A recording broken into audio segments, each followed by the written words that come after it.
Hey, everybody. Welcome back to the Pleb Underground. I hope that you had a great evening.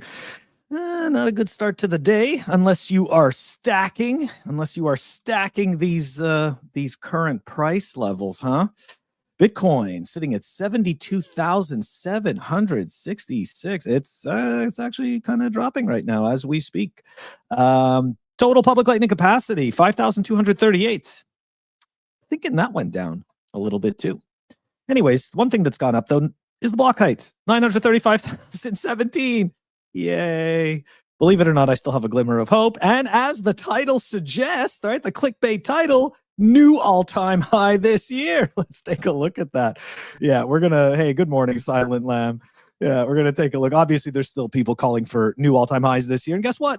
I'm here for it. Why not? Why not? When you're getting kicked in the nuts in the markets, you know what? I like to zoom out and think of all the rosy skies and the rainbows. Anyways, yeah, we're gonna take a look at some possible new all-time highs this year. We're also gonna take a look at people having problems selling their metals. No surprise. It's kind of interesting, and it kind of reminds you that there's a whole lot of people that tout all of these things online, right? You should buy this, you should buy that, and none of these people have any significant amount. It's pretty funny, because then they're all of a sudden surprised, right? Oh, wait a second, I can't actually sell this the way that I thought, but you sure can buy it all the time. Isn't that interesting? Yeah, we're gonna take a look at that stuff. What else are we taking a look at? The state. That's right. We've got some state news. Michigan Pension Fund, Louisiana State Employees Retirement System, or lasers. Little commentary on the SBR. I'm going to take a look at some news from Thomas Massey's amendment to, well, essentially he's trying to stop the creation of a CBDC. And we're going to take a look at that. We also have a very interesting Epstein Bitcoin perspective from Bruce Fenton. For the people who don't know who Bruce Fenton is, he's a much quote unquote earlier adopter to Bitcoin, who became a shitcoiner. He ended up making the project Ravencoin, which essentially what that does is that you it's putting equities on the blockchain, and every time you create an equity, the tokens burn, so that way you create scarcity, yada yada. Anyways, dead shitcoin. But he has a very interesting perspective on what's going on in Bitcoin, and specifically the quote unquote Epstein Bitcoin connections.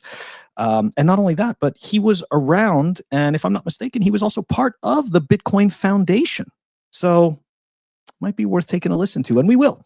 Also, we're going to take a look at some updates from Umbrel, but before we do all of that stuff, that's right, got to kick it off with love to the Pleb Underground sponsor, and we are back. Here we go. Pleb Underground is sponsored by Archimedes Emporium. Discover the pinnacle of precision engineering, starting with their Bitcoin logo wall clock, meticulously machined in Maine from a solid block of aerospace-grade aluminum, ensuring unparalleled durability and performance. Experience the difference of a product made without compromise. Head on over to Archimedes Emporium. All right. Looks like the Hopium is just in time. Just in time. All right. So $15 billion Bitwise predicts Bitcoin will hit a new all-time high this year. You know what I find it kind of interesting? Why do they always have to tell you how much money they manage? Like, why does that matter? Right? What does that matter? Lehman Brothers managed billions of dollars. So did Bear Stearns. Who cares? I just find it nonsensical. It's like, oh, well, if they had 13 billion, I couldn't care less what they had to say. But since they manage 15, they must know what they're talking about, right? Right? Okay. Let's take a look. Yeah, our view this year going into 2026, when Bitcoin was trading around 93,000, when we published our report about 2026, was that Bitcoin would hit new all-time highs this year, and it would break what a lot of market observers have deemed this 4-year cycle that has historically plagued crypto. So we believe Bitcoin will be higher. Our long-term view for Bitcoin is more decades out than years out, and we believe Bitcoin will hit 1 million over the next decade, driven by institutional adoption that I just spoke about. All right. I'll take it. Oh, okay. Here we go. We got some bottom calling. I like that. I like bottom calling. We were actually talking about that last night in a Twitter space. Bottoms are good. Bottoms are good. We don't want it to go lower. We don't want it to go lower. Anyways, all right. So there you go. We've got Bitwise. Bitwise is optimistic a decade out. So that doesn't help us today. That does not help us today, unfortunately. Anyways, we will continue, though. We will continue. Okay, so here we go, guys. This is and you know that I'm scraping the barrel of the bottom of the barrel, right? If I am coming over here and I'm using Grant Cardone Hopium about the gold market price, but essentially, right, this is a clip with him telling a story, and this is recent. This is not from like 5 years ago or something like that. And he's explaining, right, how somebody he knows, and it seems believable because you imagine you guys like him know very wealthy people, right? Claiming that, look, $10 million worth of gold, not so easy to get rid of it. Let's take a listen. Trying to get rid of like 10,000 pieces of silver. He can't. Really? He can't get a real offer on it. He's getting a 30% discount below the market. Damn. Like this is people see it just spiking up like this, and they're like, "Oh my God, gold's at $100." Go try to sell a fucking shitload of gold. Huh. Go try to sell $10 million worth of gold today, and watch what happens. Huh. You're going to have offers 20 and 30% below market, right? Because you want to sell your gold now. You're showing your hand, putting your. So look, I do have some experience with this. My father owned a dental lab when I was growing up. He made teeth, and so therefore there was a lot of work with metals. And I can tell you that if you are a person that believes that you are going to be able to sell your gold or silver at the spot price, you're going to be very much mistaken. However, okay, if you are in the industry, right, and you actually have, right, hookups in that industry, you're most likely going to get a better rate than the average person, obviously, who's walking into a pawn shop or who's going to sell it at Kitco. So I'm just, just to maintain some perspective here. But he's not wrong. Not wrong. I go up and say, surrender, I want my $100. You're not going to get $100 for your gold, not in scale. Yeah, I mean, listen, and you're not going to get it. You're not going to get it tomorrow. Yeah. Much less in 5 minutes. Gold, same thing. It's got to go get authenticated. It's got to get validated. Mm-hmm. It's got to get. Dude, there's a lot of fake gold. Okay. Then somebody's going to have to pay you the money, and then you. Roman just hit the nail on the head, right? It's always different rules for everybody. And that's, again, one of the beautiful things about Bitcoin. Of course, you can make the argument, Phil, that's a bit hypocritical because whales can go to OTC desks, right? They can go to OTC desks. However, you can sell your Bitcoin on the moment at spot price and get immediate liquidity for it. So that to me is, it's like, okay, I get it. Look, we can't expect people to not do the rules for thee and not for me, right? It's human nature, right? Unfortunately, people are not going to get out of their own way. They're not going to be not ego driven. You're not going to not be driven by greed or whatever it is. So let's just call it what it is, right? Like that's what it is. This is a human problem. This is not a Bitcoin problem. It's not necessarily even a gold problem or a silver problem. Hey, Andy, welcome. Andy always comes and checks out the show. I appreciate it on Rumble. I post on Rumble all the time, but I can't stand the back end of that platform. Okay, I'll shut up and continue. Got to get it out of storage, okay? The Bitcoin, dude, the Bitcoin is a real thing, bro. Bang! Right. I can have it tomorrow. I can trade it back to you in 5 minutes. Like that to me is real because Bitcoin to me is not just money. It is technology. Unlike gold or silver or even paper stocks, okay? I can't believe that Grant has a better take than most plebs that I'm seeing today on Twitter about Bitcoin. This is so pathetic, right? Like it's just so pathetic, the amount of Bitcoin treasury shills and all of this crap that are trying to convince unsuspecting noobs that somehow owning shares of a company is equal to having Bitcoin and it gives you some outsized leverage. And yet Grant is the one that is telling people more accurate information. That's fucking wild, guys. This is wild.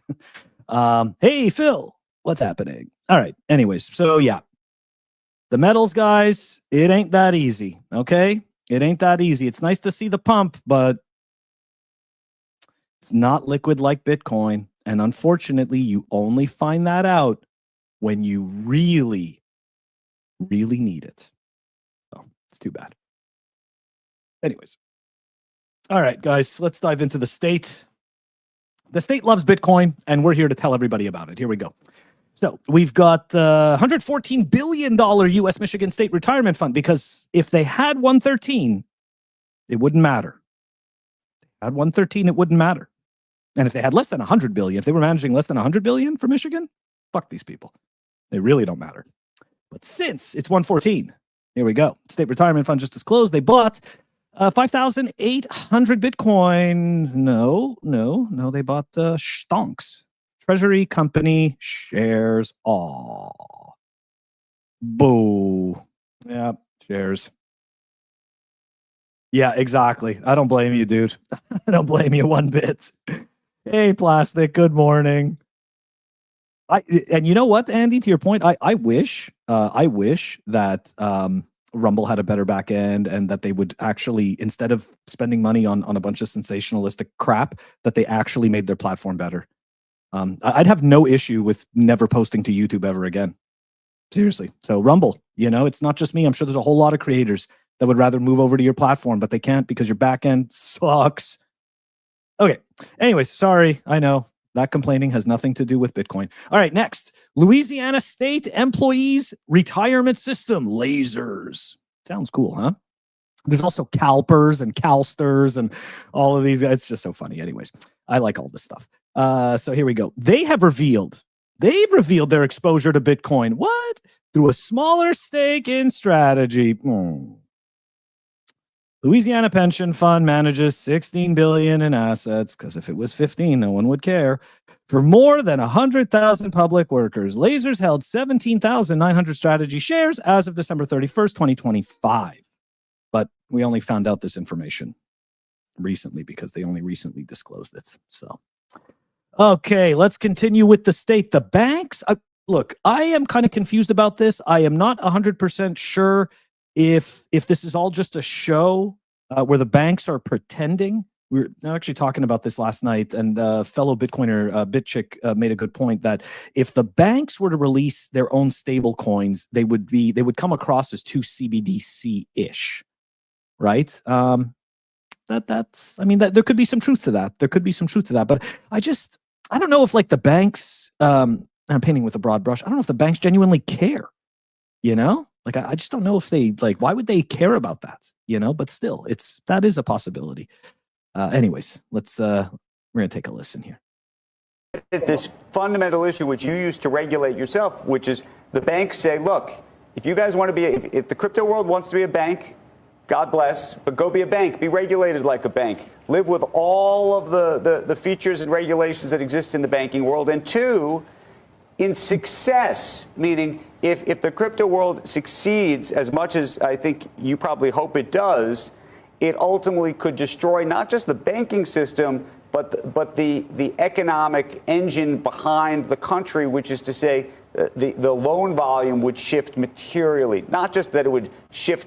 That's what they're afraid of. And I talked about this a couple of weeks ago, right? This is still their concern. There's this like piece of information that's out there that's making them think that they're going to lose trillions of dollars. I want you guys to think about this, right? The institutions that can print money out of thin air, you can just create debt, are worried about possibly losing, not even real. Okay. This is all just estimates and theories that they're going to lose trillions of dollars if somehow stablecoin issuers can issue yield. Is there not a single person that's been paying attention? It's just so wild. To crypto, but that there actually would be less loans because there'd be less treasuries available. So, okay, let's unpack this. So the banks are fearful of a new technology. That's not new. This is the same discussion with money markets, just as Ian said, and with ATMs. Don't forget that ATMs were about deposit flight. So there are two things that can stand as true. That when you have a tokenized money market fund, the economics of that may be more conducive than non-tokenized money market funds. That's where Ondo sits. You also have stable coins. Stable coins could have the same attributes where they give you rewards, just like credit cards give you rewards. And so the question here is whether or not you can get a compromise that garners sufficient votes through the Senate Banking Committee.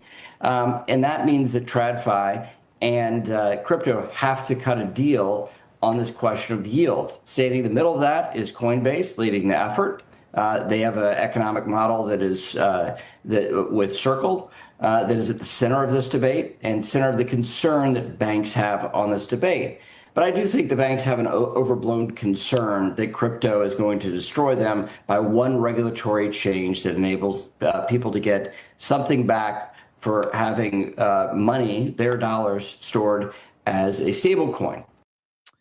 So tinfoil hat take. I've talked about this before, this contagion that I believe is actually happening. We're at like the very early stages of this. And the more I was listening to that interview, that discussion, the more I was thinking, well, so what if the banks, again, let's just picture that this is all just a show and an act and a play or whatever it is, and we're watching it. So let's say the banks begrudgingly concede to the stablecoin issuers, right? Brian Armstrong's all happy, him and his little shitcoin casino, right? They're thrilled. So we fast forward, they start issuing yield. Now, as Bitcoiners, we understand how this works, right? The yield is completely fake, right? This is money that is created out of thin air. And eventually what ends up happening, right? As we know, as we've seen with pretty much almost every single, I know there's a few exceptions, but with the majority of yield products that are not handled correctly, right? They implode. They don't have enough assets to cover everything, and then eventually they just completely fall apart. Now, it would be very interesting and an interesting game theory to see that the banks begrudgingly agree, allow these stablecoin issuers to provide more yield than the banks can pay interest, right?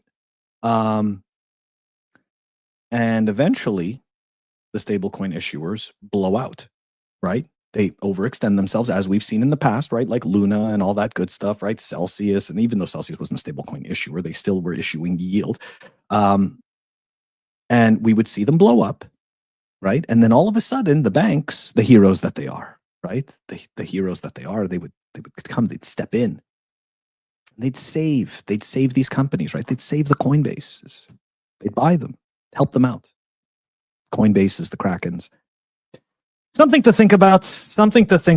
I'm not sure that I believe this whole thing, you know, the whole story between the banks and the stablecoin issuers. I am still of the mind that it's just different big clubs battling it out, you know. Maybe it's just a show. Yeah, that's right. I think it's more than $1 trillion, though, Mando. I think it's like 4 trillion. Like or 7 trillion. I remember it was like some ridiculous number that they threw at themselves, and they're like, "We're going out of business." It's like, you're not going out of business. You haven't been paying enough attention. Yeah, here we go. Twice I saw Tether depeg. I think it was only for a few hours, but yeah, man, I don't know. I got a bad feeling about it, but it doesn't matter. Right? It doesn't matter. We're going to see whatever plays out, and that's it, you know, and then we're going to pick through it and do the whole lessons learned shit, right? Okay, so Thomas Massey, right? You know, like I got to applaud him for attempting, right, to stop this. You know, so unfortunately though his amendment got blocked to stop the creation of a CBDC that will be used for financial surveillance and control. But look, and I don't know if it's just him that doesn't understand Bitcoin, or not necessarily Bitcoin, but stable coins and crypto, but CBDCs. So stable coins are a CBDC. I was talking about this as well yesterday. Okay. The military-industrial complex, the government has already outsourced the military-industrial complex, right? You could see it in the Palantirs of the world, the Lockheed Martins, all of these companies, right? Raytheons, all of this stuff, all of these security contractors, Blackwater, all of this. Like, this is all just the military. This is government, okay, that has been privatized, which, again, hey, business is business. I don't really care. It's just important to understand what's actually happening. So the idea, right? The idea that these stablecoin issuers are not just simply privatized CBDCs for the government, like that's not a far stretch, right? Like you're not sitting in this like outlandish nowhere land, where you're insane. That's just not the case. The truth of the matter is that that's most likely exactly what's happening. So although I appreciate Massey's efforts in stopping a CBDC, unfortunately, it's already here. It's already here by way of stable coins. So I'm not sure that anti-CBDC legislation, I kind of think like, and I'm not saying that he's a LARP, but I'm saying that the legislation itself is a LARP because they're already here. They're already monitoring. So something to think about.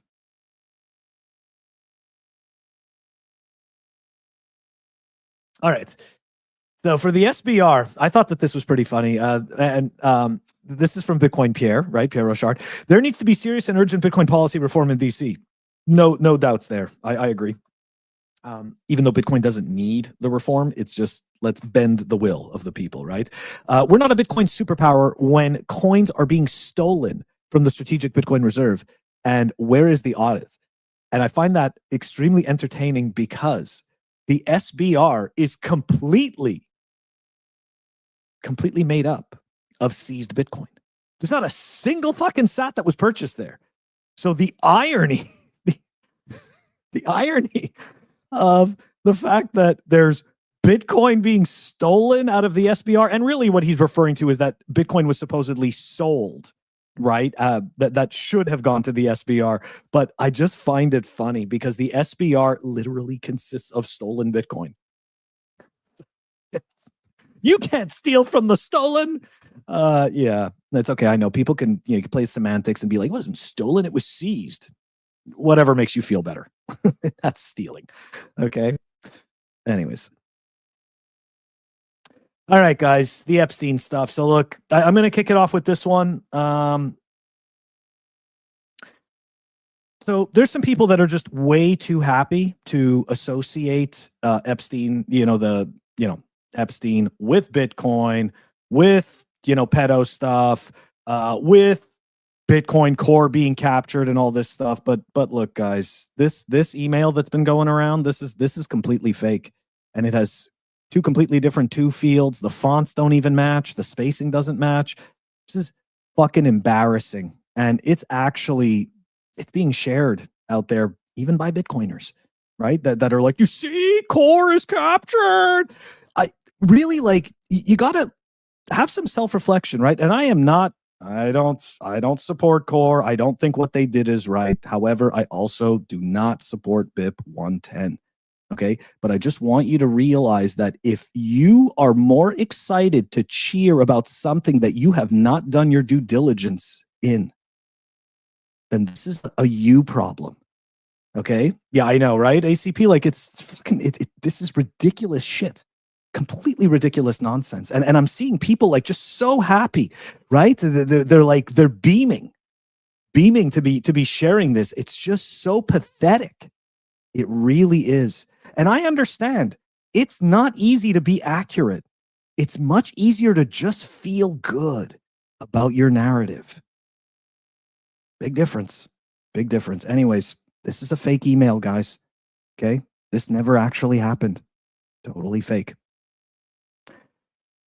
And on that note, we are going to take a listen here to something that Bruce Fenton said, and I just think it's important. I know it's not easy to capture everything, and the thing is this, right? There is so much noise going on with these Epstein emails and the ties to Bitcoin and all of that stuff. Exactly, Phil. It's just bullshit, man. It's just a bullshit email. And again, I'm not saying that, Epstein didn't fund MIT, right? Like that's all accurate. But what I'm saying is that this particular fake relationship that is being created out of thin air to FUD people and to create fear, this is fake. That's what I'm saying. Anyways, let's take a listen to Bruce. So did Epstein have influence on Bitcoin? Short answer is no. You know, I've watched these things a lot. I'm very aware of it. A lot of the controversy around this Epstein thing was he donated money to a thing called the Digital Currency Initiative. Actually, I think he donated to Media Lab, which ran Digital Currency Initiative. I ran the Bitcoin Foundation, actually, and the Bitcoin Foundation used to fund Bitcoin developers. And then it ran out of money. Okay. I know it's tough, but I actually covered all of this 2 months ago when the original Epstein emails dropped, right? So if you'd been paying attention to this channel, you already would have known this is a giant fucking nothing burger. And I apologize for swearing. But again, I'm not saying that like he didn't donate or crappy people didn't give money. Crappy people give money all the time. People that do terrible things, they pay for all kinds of stuff. Okay. So that is just loose garbage that people are trying to pin. And MIT took that over. And bottom line, he made a donation. No, he didn't have influence. It doesn't work that way. So even if Epstein had heavy influence and that's what the donation was for, Joy Ito, who ran the thing, was basically saying to a donor, hey, here's a good thing your donation went to. And that's it. It was one of many, many donations. And he was just trying to like say, hey, here's some things that we did. We're funding Bitcoin development. Did Epstein have involvement? Absolutely no evidence whatsoever. And even if there was, like, Bitcoin doesn't work that way. So did MIT have influence? No, also no. The developers, when we stopped funding those developers, and MIT started, part of the deal they made is that MIT wouldn't tell them what to do. It would have been a huge scandal if MIT told them what to do. And if they did, everybody would see what they wrote. So if MIT was like, here, have this secret whatever code that would, help Epstein somehow or something. I mean, there's just no such thing. But even if it did, that doesn't control anything. They could have written all the code they wanted. That still wouldn't have been part of the network. The Bitcoin network would have had to accept that through the nodes and the miners. So it's just false on top. I get how Bruce may be a shitcoiner, but he totally understands how Bitcoin works. So people who don't understand how it works could think that, but it's just false on top of false on top of false. But it feels good. It feels good to think that you're standing up to the evil in the world. Some of the most terrible things in humanity have been done with these feel-good intentions, right? The greater good. No, he didn't have influence. MIT didn't even have influence. Even if somebody did, that's not how it works. Influence doesn't work that way. I could fund somebody and pay a developer and tell them what to do. People used to say the same thing when Bitcoin Foundation ran it. They said, oh, we're influencing it. It doesn't work that way. We never told them what to write, but even if we did, and we said, write this code, give Bruce 1,000 extra coins, A, everybody would see that, and B, nobody would accept that. It wouldn't be part of the Bitcoin code. The Bitcoin code, anybody can write anything they want, but what is accepted is only what the nodes and miners say is the code. And that's very publicly available. It's the most scrutinized code there is. There's nothing like somebody slipped something in there. And then there's no real evidence that, anybody really cared at that stage, like that there was some sort of nefarious effort by MIT to try and co-opt this. Certainly not on behalf of Epstein or anybody else. There's other bad things MIT has done. I think it's questionable that they even worked with the guy, of course, taking his money. Yeah, not good. But they've also been really involved with CBDCs and things like that, which are much, much, much worse. There's all kinds of issues in the space. There's all kinds of issues with Epstein, obviously, 10 million things. There's many issues with Bitcoin and things that are worthy of criticism. But this isn't one. I mean, it really is a nothing burger. It's just not how the code works, and it's not how reality happened. So, that sort of meme that's going around is just not worth anything. Yeah, I'm seeing a lot of people make themselves self-important based on this. I'm seeing people use this as an opportunity, of course, to raise their station or maybe just kind of rekindle their social media presence. Who knows? Whatever it may be, but. I'm sorry. Like, this is just, we've been saying this is a nothing burger. I put out a post last night that showed essentially the majority of Bitcoin forks and just saying like, look, almost every single scammer has tried to make Bitcoin their own. So we have 17 years of people attempting to co-opt and make Bitcoin their own, fit it into their own box, right? And get everybody into their little gated community. And these people end up losing. They end up losing really bad. And they end up wrecking a whole bunch of people that believe that they are ideologically aligned. It's just too bad. Anyways, unfortunately, I think we're going to be going through this again. And I'm already kind of mourning the loss of the people that I've spoken with in this space throughout the years, which I'm sure will no longer be friends anymore because it's not real friends, right? They were just, the Schelling point was we all just believed in Bitcoin. But now apparently that's not going to be enough. So not fun at all. But anyways, look, the bear market's way more fun than the bull market, right? And I'm not saying that we're definitely in a bear market, but we're definitely, not gonna lie, we're in the bull and the water's swirling, but I still have hope. Anyways, I still have hope that we don't go down the tube. Anyways, guys, that's oh no, we're not done yet. Definitely not done yet. There's more stuff. That's right. That's right. As if we didn't hear enough about Malt Book and all that good stuff. Guess what? OpenClaw is now coming to the Umbrel. Oh no, sorry, it's already live on the Umbrel store. And yeah, that's right. You can install an AI agent on your node. I think that is. I'm not doing that. I'm showing it to you guys because I think it's cool and interesting. But I personally, I'm not at that stage where I'm installing an AI agent on my Bitcoin node. I'm just not there yet. But congrats to Umbrel for coming up with, for deciding to get that integration in there. They're good at keeping themselves relevant. All right, Roman, but bear market is over. This is the bottom, dude. I am with you on this. At this point, you can come on the show. You'd be my Hopium dealer because I agree with this. I totally agree with this. I think so too. But I see a whole lot of people banging the drum for 58K. I know, right? I think the same thing. AI is going to take your Bitcoin. Why? I don't know, man. I just don't see myself putting an AI agent on my node. I just don't.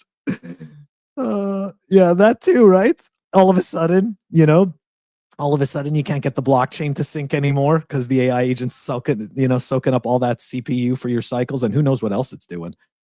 Although it would be kind of interesting to have an AI agent that would handle all of your lightning channels and rebalancing, looping in, looping out, all that stuff. That could be cool, but still, can you limit his activities? The AI agent's activities, it's not a person, the AI agent's activities to only doing those things, Yeah, exactly, Silent Lamb. Exactly, man.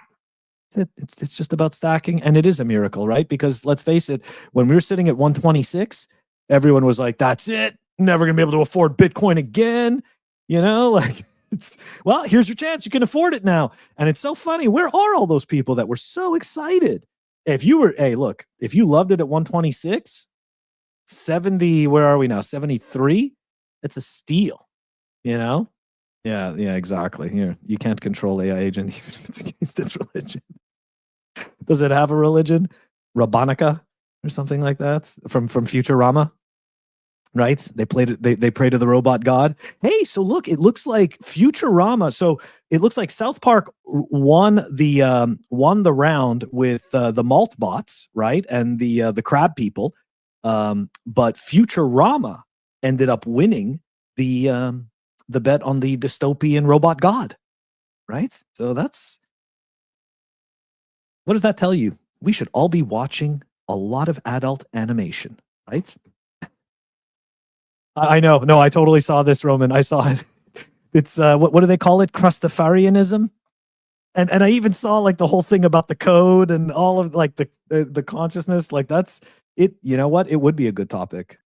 Okay, you know what? Maybe a good topic for the roundtable, right? Sorry, not the roundtable. It's not called that anymore. It's Bitcoin Tonight. Okay, I'll bring that up. I know. This ACP, man. After I said it, I'm like, undo. Too late. Too late. I just meant animation that's not meant for children, where there is swearing and adult topics like drugs and or violence, stuff like that. It's terrible. All right. Well, you can't undo this. It's a live show, right?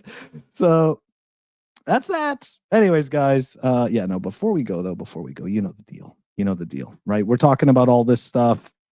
Talking about Epstein, talking about AI, talking about adult animation. But guess what? These two guys are sitting in jail for writing code. Okay?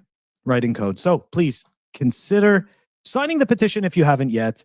And if you feel so inclined, consider donating. Okay? These guys, the only reason they're in jail is because they're not part of the club. We shouldn't be punishing them. It's the people in the club that should be punished. Plain and simple. All right. Have a great one, guys. I will catch you tomorrow. Peace.